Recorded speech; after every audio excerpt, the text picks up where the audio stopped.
చక్కటి సభ మన అత్యంత వెనుకబడిన కులాల కోసము మన అధ్యక్షురాలు కవిత మేడం గారికి మా కులాల ఎంబీసీ 36 కులాలు, బీసీఏలో 56 కులాలు, నాది జోగి కులం.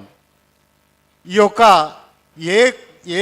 అంటే ఏ గ్రూప్ అనేది అత్యంత దౌర్భాగ్యం ఉన్నది. అందుంచి కులగణన ఇన్ని రోజుల వరకు మనకు చేయలేదు. ఎలా ఉన్నారంటే భారతదేశము మేము ఉన్నామా లేదా అనేది, ఎందుకంటే మా కులాలకి వెళ్ళి ఇంతవరకు అసెంబ్లీ అంటే కూడా తెలియదు.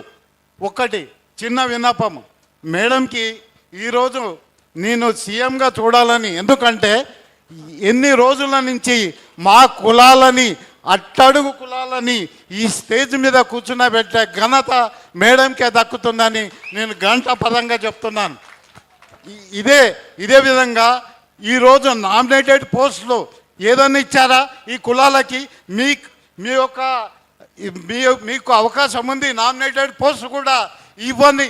ఈ యొక్క రాజకీయ పార్టీలని మట్టి కల్పించాలి మీరు. ఎందుకనంటే ఈరోజు చైతన్యం తెచ్చింది బీసీ కులాలని మేడం ద్వారానే చైతన్యం వచ్చింది.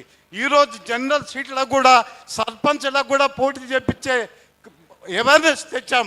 ఈరోజు మహిళా సీట్లకు, జనరల్ సీట్లకు కూడా బీసీ సోదరుడు గెలుపు ఓటమి ఏదైనా ఉండని, మేము దానికి రాజకీయ అధికారం రానంత వరకు మనకు ఆ అట్టడుగులనే మన పాతాళలోకి తొక్కుతారని ఘంటాపథంగా చెప్తున్నాను. ఈరోజు రిజర్వేషన్లలో అని ప్రతి దాంట్లో అన్యాయం జరుగుతుంది. ఈరోజు నేను చిన్న విషయం చెప్తున్నాను. ఏ పార్టీలు బీజేపీగా ఏ పార్టీ అయినా వండుకొని ఈ చిన్న కులాలకి మీకు ఈరోజు అన్నమో రామచంద్ర కులాలు ఎన్నో ఉన్నాయి, మీరు అక్కడ గుర్తించలేదా? ఈ ఏ గ్రూపులు అనంతరామన్ కమిషన్ తెచ్చినప్పుడు ఈ కులాలని ఎస్టీలను కలిపెట్టి అనేక దొమ్మర కులాలు, ఈ తాడు మీద ఆడే పిల్లలు ఈరోజు అన్నమో రామచంద్ర చేస్తున్నది. ఈ మీకు గుర్తు రాలేదా? అన్నికి పశువులకు, పందులకు అన్నిటికీ లెక్కలు ఉన్నాయి, మా కులాలకి లెక్క లేదా?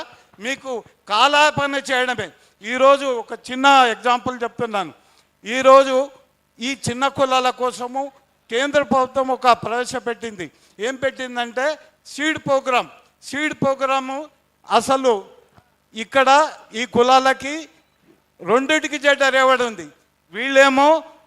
వాళ్ళేమో కులాలు కలపమని, వీళ్ళు ఏంటంటే ఆ కులాలు కలపకుండా కలాపన చేయడం. అంటే కేంద్ర ప్రభుత్వం పథకాలు కూడా మాకు అందరినీ దరక్షకనే మిగిలిపోయాయి. ఎందుకంటే వక్తలు చాలామంది ఉన్నారు. దయచేసి మీ ఓటు నమ్ముకోవద్దు. నేను సర్పంచ్ ఎలక్షన్లో చూస్తే 3 ఓట్లు ఉన్నాయి, మాకెంత ఇస్తారండి? అంటే మనం ఓటు నమ్ముకుంటే రేపు వాళ్ళు రాజకీయ నాయకుడు మన దగ్గర దరిదాపులో కూడా రాని. మీరు దయచేసి మీ పాదాభివందనం చేస్తున్నా, మీ ఓటు నమ్ముకుంటే మీరు సర్వం కోల్పోయినట్టే ఘంటాపథంగా చెప్తున్నాను. మీరు తీసుకోండి, డబ్బు లేదని తీసుకోండి. నీతి నిజాయితీ నీకు పనిచేసేవాడు ఈ కులాలకు ఏమన్నా ఆ రాజకీయ నాయకుని ఎన్నుకోండి. మీరు అది చేయకుండా నేను రేపు మీకు ఏదైనా కూడా ఎలా వస్తుంది? మీకు అసలు యాక్చువల్గా మీకు ఆ యొక్క రాజకీయ అధికారమే మీరు కోల్పోతున్నారు. బాబాసాహెబ్ అంబేద్కర్ మీకు ఒక ఓటు హక్కు ఇచ్చాడు. ఆ ఓటు హక్కుని ఏం చేస్తున్నారు? ఈరోజు చాలా పెద్ద మాట్లాడతారే, ఏముంది మాకేం లేదు, డబ్బులు ఇస్తాం. అది మానుకోండి.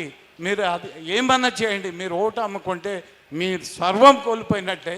దయచేసి నెక్స్ట్ ఎలక్షన్స్ వస్తున్నాయి, ఏది మున్సిపల్ ఎలక్షన్. మీరు ఓడిపోయినా పర్లేదు, మీరు ఆ పోటీ చేయండి. మేడం ఆల్రెడీ తరపు నుంచి మీరు పోటీ చేయకపోతే మీరు సర్వం కోల్పోయినట్టే. మీరు ప్రతి దాంట్లో పోటీ చేయండి. మా సహకారాలు బీసీ వాళ్ళ కాళ్ళు మొక్కన్నా మీకు ఓటేపించి రాజకీయ అధికారం తెచ్చేంత వరకు మనకు మనుగడ లేదని నేను ముగిస్తున్నాను. థ్యాంక్ యూ అన్న, థ్యాంక్ యూ వెరీ మచ్. రాములన్న వచ్చినారు, జాతీయ యాదవ హక్కుల పోరాట సమితి నుంచి వాళ్ళు స్వాగతం పలుకుతున్నాం. ఇప్పుడు గుజ్జా సత్యం గారు, జాతీయ ఉపాధ్యక్షులు, జాతీయ బీసీ సంక్షేమ సంఘం అని మాట్లాడవలసిందిగా